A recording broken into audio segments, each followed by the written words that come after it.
হযরত আব্দুল্লাহ ইবনে মাসউদ রাদিয়াল্লাহু তাআলা আনহু বর্ণনা করেছেন, তিন শ্রেণীর মানুষ আরশে আজিমের ছায়ার নিচে আশ্রয় পাইবে।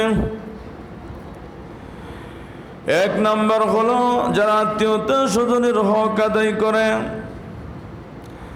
দুই নাম্বার হলো ওই মহিলা, যেই মহিলার ছোট বাচ্চাদেরকে রাইখা তার স্বামী মারা গেছে, কিন্তু বাচ্চাদের লালন পালনের কারণে সে অন্যত্র যায় নাই।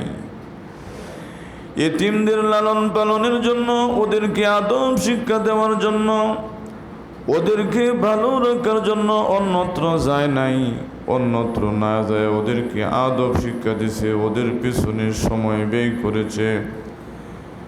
তিন নাম্বার হলো ওই ব্যক্তি আরশে আজিমের ছায়ার নিচে আশ্রয় গ্রহণ করবেন যারা রান্না করিয়া এতিম মিসকিন অসহায়দেরকে খাবার খাওয়ায়। এজন্য আল্লাহর রাসূল সাল্লাল্লাহু আলাইহি ওয়াসাল্লাম মদিনায় আগমনের পরে সর্বপ্রথম যে হাদিসখানা, যে উপদেশখানা দিলেন, এক নম্বর উপদেশ ছিল সালাম দাও, তুকরিউস সালাম আলা মান আরাফতা ওয়া মান লাম তারিফ। যারে চিনো চিনো না দুজনকেই তোমরা সালাম আদান প্রদান করো।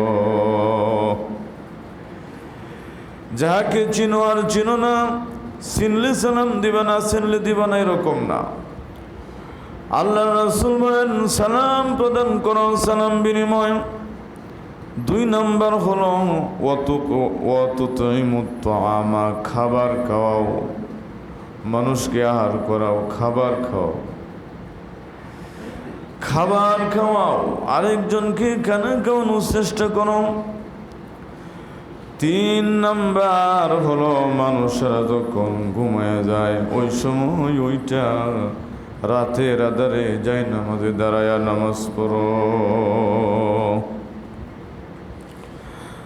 আল্লাহ রাসূল সাল্লাল্লাহু আলাইহি ওয়াসাল্লামের ইরশাদ ফরমান, রাত্র যখন 3/2 চলে যায় ওই সময় আল্লাহ তাআলা প্রথম আসমানে কুদরতিভাবে নেমে আসেন। আল্লাহ তাআলা আহ্বান করেন, কে আছো আমার কাছে, কি চাইবা এটাই আমি তোমারে দিব, তোমার প্রয়োজনীয়তা আমার কাছে বলো, আমি পুরা করব। ও বান্দা, তোমার যা যা প্রয়োজন তুমি আমার রহমত থেকে নৈরাশ হইবে না। আল্লাহর রাসূল বলেন, পাহাড় পরিমাণ গুনাহ, উলামায়ে হযরতরা লেখেন গুনার কোনো সীমা নাই। এত পরিমাণ গুনাহ করার পরেও যদি তোমার বুঝে আসছে যে আমি তো ভুল করলাম, আল্লাহ তাআলা তো আমারে ডাকতেছেন, নবী রাসূলগণ আমার জন্য পথ বলে দিয়ে গেছেন, কোরআন রেখে গেছেন, হাদিস রেখে গেছেন, ওই সময় কৃতকর্মের উপরে অনুতপ্ত হয়ে যদি তওবা করতে থাকে আর কাঁদতে থাকে, আল্লাহ রাব্বুল আলামিন